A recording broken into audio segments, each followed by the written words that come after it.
Olá pessoal, dando continuidade a essa proposta do Instituto Espírita Amigo Germano de fazer pequenos estudos sobre a doutrina espírita, nós vamos falar hoje sobre o Espírito de Verdade. Lá nas obras da codificação, nós vamos encontrar vários textos, várias mensagens assinadas pelo Espírito de Verdade. Mas quem é o Espírito de Verdade? Para uns, ele é um espírito de uma condição moral muito elevada. Para muitos, ele é o próprio Cristo. E para outros, ele é uma pleiade de espíritos, um grupo de espíritos que vieram ajudar na codificação do Espiritismo. Lá no Evangelho segundo o Espiritismo, nós vamos encontrar o seguinte texto, que diz assim: se me amais, guardai os meus mandamentos, e eu rogarei ao meu Pai, e ele vos enviará outro Consolador, a fim de que fique eternamente convosco. Assinado o Espírito de Verdade. Aí, meus amigos, nós vamos lá no livro Obras Póstumas, quando Kardec tem um diálogo muito esclarecedor com um espírito. Ele relata para esse espírito, através de um médium, como sempre, né, o que aconteceu com ele na noite anterior, quando ele trabalhava lá em sua casa, em seu gabinete. Ele conta o seguinte, que ele estava trabalhando e de repente ele ouve pancadas. Ele então para, observa, olha, não vê nada, ele continua. No momento que ele baixa a cabeça para continuar o seu trabalho, as pancadas novamente aparecem. E ele para novamente, olha, levanta, vê, procura no cômodo e não vê absolutamente nada. E assim continua. Toda vez que ele baixa a cabeça para iniciar o seu trabalho, as pancadas aparecem novamente. E elas continuam cada vez mais fortes. Inclusive, a sua esposa, Gabrielle Baudet, que estava no outro cômodo, entra no gabinete perguntando, mas que barulho é esse? O que está acontecendo? E Kardec diz, olha, não sei, já olhei, procurei, não achei nada. Inclusive, vou até parar de trabalhar que eu não consigo, e já é muito tarde da noite. Então, ele relatou isso, né, antes do trabalho. Então, ele começa a questionar o espírito que está conectado com o médium e diz o seguinte, eu vou ler, pessoal, para ficar bem fiel ao texto. Sem dúvida, ouvistes o fato que acabo de citar. Poderias dizer-me a causa dessas pancadas que se fizeram ouvir com tanta persistência? E o espírito responde, era teu espírito familiar. É? Com que objetivo vinha bater assim? E a resposta, queria se comunicar contigo. Novamente, Kardec questiona, poderias dizer-me o que é que ele queria de mim?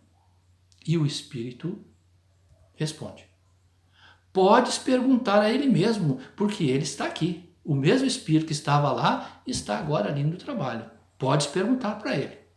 Então vejam, meus amigos, Kardec estava trabalhando, muito provavelmente no Livro dos Espíritos, porque a data era 1856, e o espírito estava atrapalhando o trabalho dele. Né? Ele poderia se dirigir dizendo, poxa, mas por quê? Tu estava atrapalhando, eu estava num trabalho intenso e tu veio me atrapalhar. Por que isso? Mas olha como Kardec se dirige ao espírito. Meu espírito familiar, quem quer que sejais, vos agradeço por ter vindo me visitar. Quereríeis me dizer quem sois? E o espírito responde, para ti me chamarei a verdade, e todos os meses aqui, durante 1/4 de hora, estarei à tua disposição. Então ele diz, eu vou ficar sempre à tua disposição 1 vez por mês durante 15 minutos.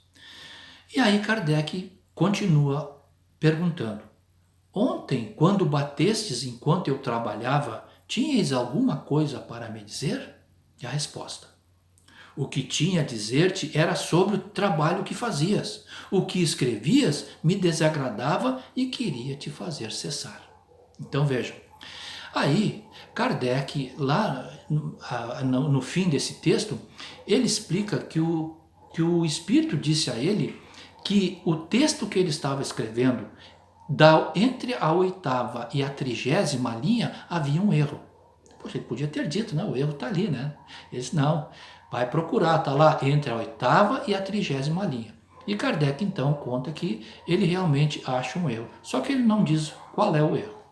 Mas o diálogo continua. O nome de verdade que me tomastes é uma alusão à verdade que procuro? E a resposta, talvez, ou pelo menos é um guia que te protegerá e te ajudará. Aí Kardec fica curioso. Animastes algum personagem conhecido na Terra? Eu te disse que para ti era a verdade. Esse para ti queria dizer discrição. Disso não saberá mais. Ponto final. Aí tem uma nota lá no final do texto, que Kardec diz o seguinte: o prazo de 1 mês que ele assinalara para suas comunicações não foi senão raramente observado no princípio. Mais tarde, não foi de todo.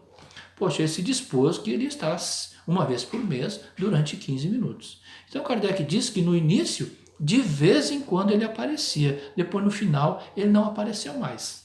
Novamente Kardec pode dizer, mas poxa, ele ficou de me ajudar e não me ajudou. Mas Kardec diz o seguinte: era sem dúvida uma advertência de ter que trabalhar por mim mesmo e de não estar sem cessar recorrendo a ele para a menor dificuldade. Porque a responsabilidade da codificação era de Kardec, não é? Aí nós vamos um pouco mais adiante, lá na Revista Espírita de 1864, logo após a publicação do Evangelho segundo o Espiritismo. Tem uma nota lá, um texto muito esclarecedor também. Diz o seguinte: um novo livro acaba de aparecer. É uma luz mais brilhante que vem clarear a vossa marcha. Há 18 séculos eu vim, por ordem de meu Pai, trazer a palavra de Deus aos homens de vontade. Essa palavra foi esquecida pela maioria. A incredulidade, o materialismo vieram abafar o bom grão que eu tinha depositado em vossa terra. Há muitas moradas na casa de meu pai, disse-lhes eu, há 18 séculos estas palavras. O Espiritismo veio fazê-las compreender. Assinado o Espírito de verdade. O mesmo Espírito que deu aquelas pancadas lá na casa de Kardec. Então, fica muito claro, muito esclarecedor quem é o Espírito de verdade. Para finalizar, meus amigos, então, a primeira revelação veio através de Moisés, nos trazendo os 10 mandamentos, a lei de talião, o olho por olho, dente por dente. Depois, a segunda revelação, o próprio Cristo veio nos ensinar o amor, a necessidade de amar, de existir o amor entre as criaturas. E a terceira revelação, como diz esse texto, é o próprio Espiritismo que veio esclarecer os ensinamentos do Mestre. Por hoje era isso, meus amigos. Um grande abraço e até a próxima.